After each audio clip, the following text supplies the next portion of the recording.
High নমস্কার বন্ধুরা, পরমেশ্বর মিনিস্ট ইউটিউব চ্যানেলে আপনাদের সবাইকে মন থেকে ধন্যবাদ জানাই ও আত্মিকভাবে নমস্কার। পরমেশ্বর পিতা তার বাক্যকে আমাদের জীবনে দিয়েছেন আমাদের জীবনে আত্মিক বৃদ্ধি, উৎসাহ, প্রেরণার জন্য।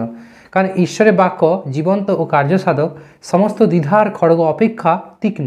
অর্থাৎ আপনি যদি ঈশ্বরের বাক্যকে কারোর সঙ্গে তুলনা করতে পারবেন না, কারণ ঈশ্বরের বাক্য কোনো কিছুর সঙ্গে তুলনা করা যায় না। কারণ এটা একটা ঈশ্বরের একটা মুখ নিঃসৃত বাক্য, যেখানে ঈশ্বর তার বাক্যেই বলে দিয়েছে যে আজকে পৃথিবীতে কী কী ঘটবে।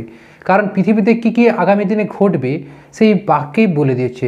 পবিত্র শাস্ত্রে এই বিষয়ে অনেক বিষয় শেখানো আছে। পরমেশ্বর পিতা প্রতিনিয়ত আমাদেরকে নতুন নতুন বিষয় দেয় আমাদের জীবনে, যেন আমরা সেই বিষয়কে মেনে তার বাক্য অনুসারে যখন নিজেদের জীবনে কাজগুলো করব প্র্যাকটিক্যাল, তখন আমাদের জীবনে ফল আসবে। আপনি প্রচুর থিওরি দেখছেন, আপনি প্রচুর থিওরি মুখস্থ, আপনি প্রচুর পরিমাণে আপনি শাস্ত্রের নলেজ করে রেখেছেন, কিন্তু ঈশ্বরের বাক্যর গভীরের ভেদ আপনি জানেন না, তাহলে আপনার জীবনে কোনো লাভ নেই। আর চ্যানেল নতুন দর্শক হলে চ্যানেলটিকে সাবস্ক্রাইব করে পাশে থাকা বেল বাটনটি অন করে রাখবেন, কারণ এই চ্যানেলে পরমেশ্বর পিতার রাজ্যের বিষয়ে চলার তারিখা শেখানো হয়।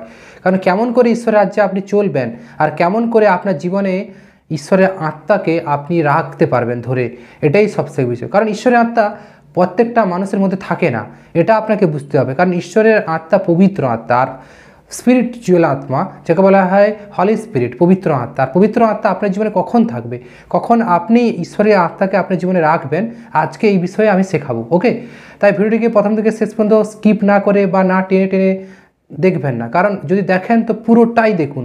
প্রথম থেকে যেমন মনোযোগ দিয়ে দেখছেন শেষ পর্যন্ত আপনি দেখতে থাকুন, তাহলে আপনি আজকের এই ভিডিওতে আমি যা যা বলবো আপনি বুঝতে পারবেন আর আপনার জীবনে সেই বিষয়গুলোকে কাজে লাগাতে পারবেন।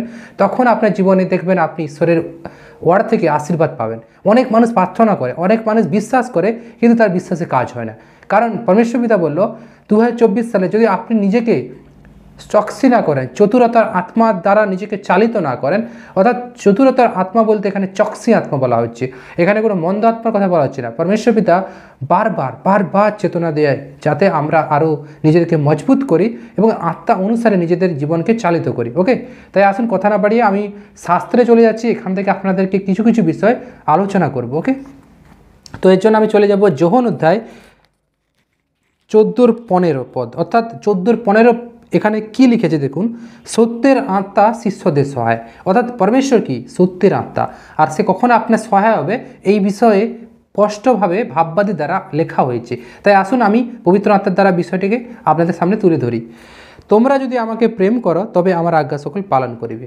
তোমরা বলতে এখানে কাদেরকে বোঝানো হয়েছে? তোমরা বলতে এখানে আপনাকে বোঝানো হয়েছে, আমাকে বোঝানো হয়েছে, আমাদেরকে বোঝানো হয়েছে, সমস্ত বিশ্বাসী যারা বিশ্বাস করেছে তাদেরকে বোঝানো হয়েছে। যারা বিশ্বাস করেন তাদেরকে কিন্তু বলেনি।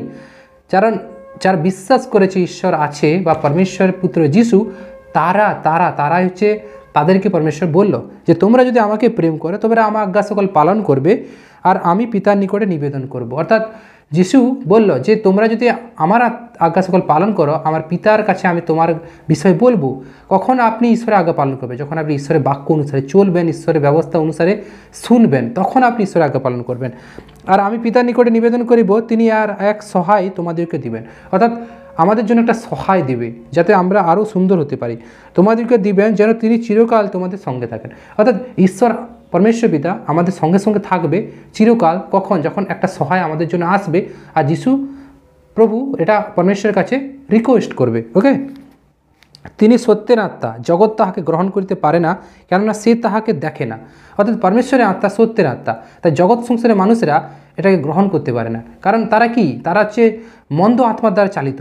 তারা তাদের নিজেদের নলেজে তারা বলে যে আমি যা করি তাই ঠিক, কিন্তু পরমেশ্বরের নলেজ, পরমেশ্বরের জ্ঞান, আত্মার দৃষ্টি দিয়ে যদি আপনি দেখেন, তাহলে তাদের চিন্তাভাবনা, চালচলন, আচার আচরণ কোনোটাই পরমেশ্বরের ওয়ার্ডে নেই, অর্থাৎ পরমেশ্বরের ব্যবস্থাতে শোভা পায় না। তাই আপনাকে বুঝতে হবে কেমন করে আপনি চলবেন। তাই পরমেশ্বরের অনুসারে চললে আপনার আচার আচরণ, চালচলনগুলো আলাদা আলাদা হবে, আর জগৎ অনুসারে চললে জগতের চিন্তাভাবনা, সোচ আপনার মধ্যে আলাদা আলাদা হবে। এগুলো খেয়াল করুন।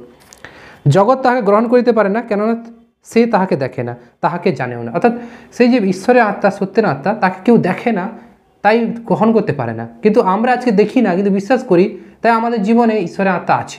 বুঝতে পেরেছেন? ফারাকটা বুঝুন। তো তোমরা তাহাকে জানো, কারণ তিনি তোমাদের নিকটে অবস্থিতি করেন ও তোমাদের অন্তরে থাকিবেন। অর্থাৎ আমরা পরমেশ্বরকে জানি, বুঝি কেমন তিনি কি চান, তাই আমাদেরকে পরমেশ্বর বলল আজকে। আর যখন আমরা এই বিষয়গুলো ধ্যান দেব, গ্রহণ করব, তখন ঈশ্বরের আত্মা আমাদের অন্তরে থাকে, কারণ আমাদের অন্তরে থাকে পরমেশ্বর ব্যবস্থা। আমি তোমাদেরকে অনাথ রাখিয়া যাইব না, আমি তোমাদের নিকটে আসিতেছি, আর অল্পকাল গেলে জগৎ আর আমাকে দেখিতে পাইবে না, কিন্তু তোমরা দেখিতে পাইবে। অর্থাৎ যিশু বলল যে আমি পিতার নিকটে যাচ্ছি তোমাদের জন্য জায়গা প্রস্তুত করতে, আর অল্পকাল গেলে জগতের মানুষ উনাকে দেখতে পাবে না, কিন্তু আমরা আত্মাতে উনাকে দেখতে পাচ্ছি আজকে। ওকে, তা একটা সময় আসবে বা যিশু আসবে, যিশু যখন পুনরুত্থান হবে তখন কি হবে, তাই পরমেশ্বর পিতা আজকে বিষয় শেখালো। আর আমাকে দেখিতে পাইবে না, কিন্তু তোমাদেরকে দেখিতে পাইবে, কারণ আমি জীবিত আছি, এই জন্য তোমরাও জীবিত থাকবে। অর্থাৎ যিশু জীবিত আছে। অনেক মানুষ বলে যিশুকে মেরে দেওয়া হয়েছে, ক্রুশে দেওয়া হয়েছে, তাই তাদেরকে বলতে হবে যে যিশু যখন জীবিত আছে, উনি পরমেশ্বরের ডান হস্তে অর্থাৎ দক্ষিণ পার্শ্বে এখনও বসে আছে জগতে বিচার করার জন্য। সেই দিন তোমরা জানিবে যে আমার পিতাতে আছি ও তোমরা আমাতে আছো। সেই দিন জানবে যেদিন পরমেশ্বর পুত্র আবার আসবে জগতে। ওকে, এবং আমি তোমাদের কাছে আছি। যে ব্যক্তি আমার আজ্ঞা সকল প্রাপ্ত হইয়া সে সকল পালন করে, সেই আমাকে প্রেম করে। অর্থাৎ আপনি যদি বলেন আমি প্রেম করি, ঈশ্বরকে বিশ্বাস করি, যতক্ষণ তার আজ্ঞা অনুসারে চলছেন ততক্ষণ আপনি কিছুই করতে পারছেন না। আপনি যতই মুখে বলুন, কিন্তু আপনার অন্তর ঈশ্বর থেকে অনেক দূরে আছে, এটাকে আপনাকে বুঝতে হবে। পরমেশ্বর পিতা আজকে আপনাদেরকে শেখাচ্ছে, জানুন, শুনুন, চলুন। সব থেকে বিষয় হচ্ছে শুনলে হবে না, বুঝতে হবে এবং চলতে হবে। প্র্যাকটিক্যাল, থিওরির থেকে প্র্যাকটিক্যাল বড়। যতই শিখলেন, সেটা যদি না কাজ করে দেখাতে পারলেন, তাহলে কোনো ফল নেই। আর যে আমাকে প্রেম করে, আমার পিতা তাহাদেরকে প্রেম করে। অর্থাৎ পরমেশ্বরকে যদি আপনি প্রেম করেন, তাহলে আপনার কাজগুলো সঠিক হবে, আর তাহলে পরমেশ্বর তাকে প্রেম করবে। এবং আমিও তাহাকে প্রেম করিব, আর আপনার কাছে তাহাকে প্রকাশ করিব। যে যখন তুমি পরমেশ্বরের অনুসারে চলবে, পরমেশ্বরকে যেমন প্রেম করবে, আমি যেটা বলি, যিশু বললো যে তুমি যদি সেটাও শোনো, তাহলে কি হবে না, তুমি আমাকে প্রেম করছো। তাই পিতা পুত্রের প্রেম যখন আপনার মধ্যে থাকবে, তখন পবিত্র আত্মা আপনাকে সুস্পষ্ট জ্ঞান দেবে। ওকে, তো এই বিষয়ে বলবো। যদি ভিডিওটি ভালো লাগে, ইনফরমেটিভ মনে হয়, অবশ্যই ঈশ্বরের চ্যানেলটিকে সাবস্ক্রাইব করে পাশে থাকা বেল বাটনটিকে অন করে রাখবেন, কারণ এই চ্যানেলে ঈশ্বরের বিষয়ে আপডেট দেওয়া হয়। ওকে, আজ এখানেই শেষ করলাম। যদি কোনো প্রশ্ন থাকে কমেন্ট বক্সে লিখতে ভুলবেন না। আবারও দেখা হবে পরবর্তী কোনো ভিডিও নিয়ে। পরমেশ্বর ধন্যবাদ। মহান যিশুর নামে আমিন।